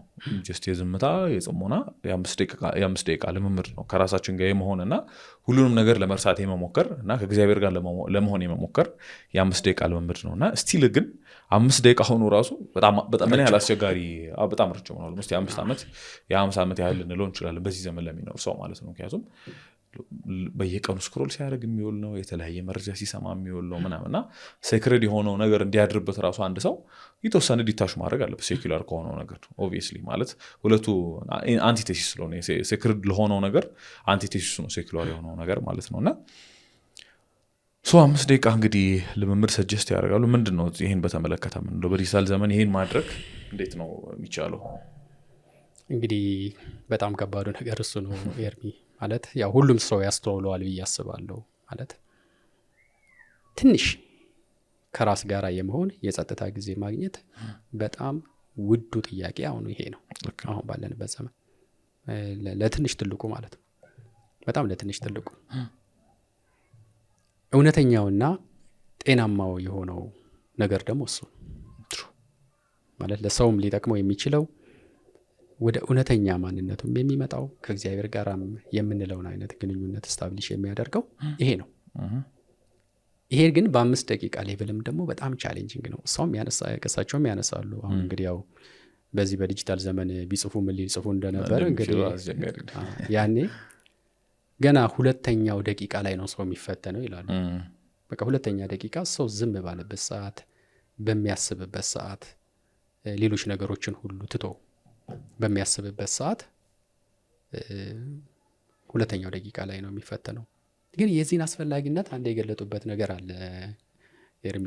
አንድ የካቶሊክ መሰለኝ የካቶሊክ ድርሳንን መሰረት አድርገው እርግጠኛ አይደለም ያው ማንበብ ይፈልጋል መልሶ፣ ግን እዛ መጽሐፍ ላይ ስለ አንድ ገበሬ የሚያነሱት ነገር አለ። አንድ ገበሬ ሄዶ ቤተክርስቲያን ተቀምጧል። ገበሬ ነው ሉክ፣ ቴዎሎጂያን አይደለም፣ ካህን አይደለም፣ ጀስት መሬት እያረሰ የሚኖር ገበሬ ነው። እና ምን እያደረክ ነው? በዝምታ ነው ቤተክርስቲያን የተቀመጠው። ምን እያደረክ ነው ሲባል እኔም እግዚአብሔርን እያየሁት ነው፣ እሱም እኔን እያየኝ ነው፣ ሁለታችንም ደስተኞች ነን የሚል መልስ ሰጠ ይላሉ። ማለት ዝምታ ሲባል እንዲህ አይነት ግብ ነው። ቤተክርስቲያን ስንቀመጥ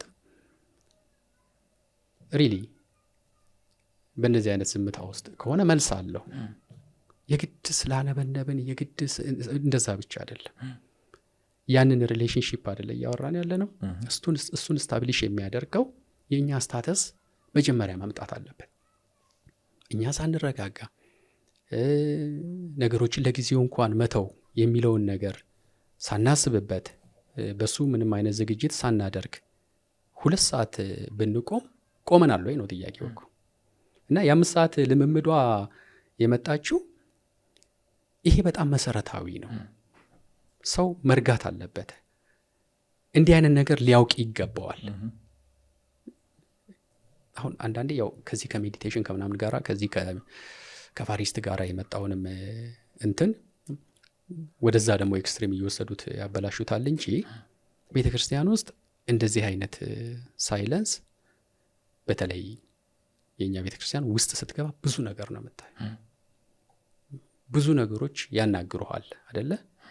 ያንን አይነት ዝምታ ነው እያወራን ያለ ነው። ማዳመጥ፣ ሁሌ ማውራት ብቻ አይደለም፣ ሁሉ ጊዜ የምፈልገውን ነገር እንትን ማለት ብቻ አይደለም። ያንን ሪሌሽንሺፕ ስታብሊሽ የምናደርገው በዛ አይነት ወይ ነው። ያን ግን ማድረግ አሁን ችግር ነው። በጣም በጣም በጣም ትልቅ ችግር ነው። በቃ ሁሉም ሬስትለስ ሆኗል አሁን ባለበት ሁኔታ። ይሄ ሶሻል ሚዲያው ትልቁ ፈተና አቴንሽን ስፓን ነው። እያንዳንዱ ሰው አቴንሽኑን አሁን በሰከንድ ሌቭል የሚያወርድበት ደረጃ ላይ ይደርሷል። በቃ ከዛ በኋላ ስለ አንድ ጉዳይ ቆም ብሎ ማሰብ አይችልም። ሊወሩ የሚችሉ ነገሮች ደግሞ አሉ እኮ ቢኮዝ ዳታውን በዛው ልክ ስለሚመጣ ማለት ነው። ግን አሉ ማለት ሁሌ እንደዛ ማድረግ አለብን ማለት ነው ወይ? አይደለም። ዝም ብሎ ቤተክርስቲያን ውስጥ መቀመጥ፣ ማሰብ፣ ራስን ማዳመጥ፣ በዝምታ መመልከት፣ ይህንን ታይሚንጉ ምን ያክል የሚሆነውን 5 ይሁን 10 ደቂቃ የሚለውን ነገር እንደ ሰው አቅም እንወስነውና ግን ሁሉም ፕራክቲስ ማድረግ አለበት። ያኔ ሚኒንግፉል የሆነ ነገር ሰው ፊል ያደርጋል፣ ፐርሲቭ ያደርጋል። ለእንደዚህ አይነት ንግግሮችም ይገባዋል፣ ኤክስፒሪየንስ ይኖረዋል ማለት ነው። ይሄ በሌለበት ግን ስለ ጸሎት ብናወራ ቤቱ ጋር ይሆናል። ቦታ እኮ ነው የማይኖረው። ቅድም ያልከው ይመጣል ማለት ነው። ግን ማድረግ የግድ አስፈላጊ ስለሆነ ያው መጽሐፍ ተገልጥና የሚደረገውን ነገር አድርጎ ይሄዳል። የዘለለውን ጸሎትና ያደረገውን ጸሎትም ላይ ለይ ይችላል። በቃ እሱ የለም። ይህንን የምንቀርፈው በእንዲህ አይነት መልኩ ነው። እኔ ቤተክርስቲያን መቀመጥ ስፔሻሊ ውስጥ ገብቶ ቤተ መቅደስ ገብቶ መቀመጥ ለኛ ትልቁ ዕድል ነው ብዬ ነው የማስበው። ሁሉም አጥቢያዎች ውስጣቸው ብዙ የሚናገረው ነገር አለ። አሁን አንዳንድ አድባራትም እኮ በራቸው ክፍት ነው አይደለ? ቀኑን ሙሉ። እኔ ሁሉም ክፍት ራሱ ቢሆን እመርጣለሁ። ማለት ሰው ገብቶ እንዲቀመጥ ማለት ነው፣ ተቀምጦ እንዲወጣ፣ ከራሱ የሚታረቅበት ጊዜ ይህንን የምንለውን ነገር ይህን ፖቴንሻል አቅም እያገኘ የሚሄድበትን ነገር ይመርጣል። እሱ በጣም ኢምፖርታንት ነገር ነው። የሚያድነንም እነዚህን መፍትሄዎችንም ሊያመጣ ይችላል ብዬ የማስበው ነገር እሱ ነው። በጣም ጥሩ ቀሲስ፣ በቤታችን አይ ቲንክ በዚህ መቋጨት የምንችል ይመስለኛል። ቴንኪው ስለነበረን ሰዓት። እንግዲህ የቀረውን ነገር ደግሞ ያው ከመጽሐፉ ብዙ ሰጀስት እናደርጋለን። በጣም በጥቂቱ ነው ያነሳ ነው። ያው የጥቆማ ያክል መጀመሪያ እንዳልነው እንዲያነቡት በጣም እመክራለሁ፣ ኢንካሬጅ አደርጋለሁ። እኔም ሰጀስት አደርጋለሁ። ያው ቴሌግራም ግሩፓችን ላይ መጽሐፉን አታች ማድረግ እንችላለን ዲስከሽኑ ፖስት በሚደረግበት ጊዜ ማለት ነው። ስለነበረን ጊዜ በጣም እናመሰግናለን። ቸር ጊዜ ለሁላችን። ናሁ ወልድከ